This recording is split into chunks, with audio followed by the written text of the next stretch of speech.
یه وقتی ممکنه مثلا زن مؤمن و مسلمان هیچ علاقه‌ای به آرایش نداره، ولی اینو بدون ولو تکلفاً که شده برای شوهرت آرایش بکن. و اگر بگیم این نکته رو بگیم که آرایش کردن بلخص زن برای مردش و برعکس به صورت متقابل میتونه عبادت باشه، شاید باورتون نشه، واقعا عبادته.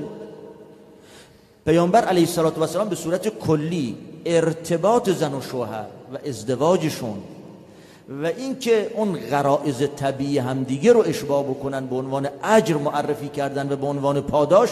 برخی از صحابه گفتن که این گونه مسائل که دیگه جزو علایق و خواهش‌های نفسانیه که انسان برای دل خودش این ارتباط رو برقرار میکنه. پیامبر فرمودن علیه السلام اگر کسی از طریق حرام ارتباط رو برقرار بکنه گناه داره یا نداره؟ گفتن بله.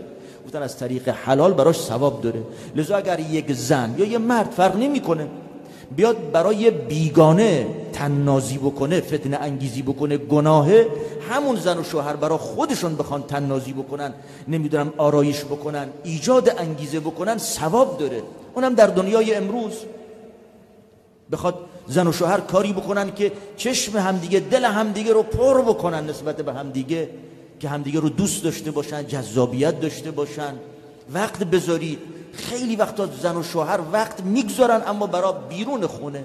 مرد ممکنه با دوستا هم نشینی داشته باشه، یه وقتایی از 24 ساعت خودش، وقت فراغت خودش رو بذاره به دوستا، یا تو خونه مثلا با گوشیش ور میره، نمیدونم تلفنی داره صحبت میکنه. چه صحبتای زیبایی مثلا با دوستش، با شریکش، با هر کی هست، اشکال نداره، ما نمیگیم با مردم بد اخلاقی بکن، ولی نوبت همسرش که میرسه نمیدونم از اون حرفا، از اون لبخندها، از اون تبسم‌ها استفاده نمیکنه. زنم به همین صورت توجهش به رفتن در مراسم‌ها و گردش‌ها و تفریح‌ها بیشتر از اینه که بیا جلو شوهرش بشینه آرایش بکنه.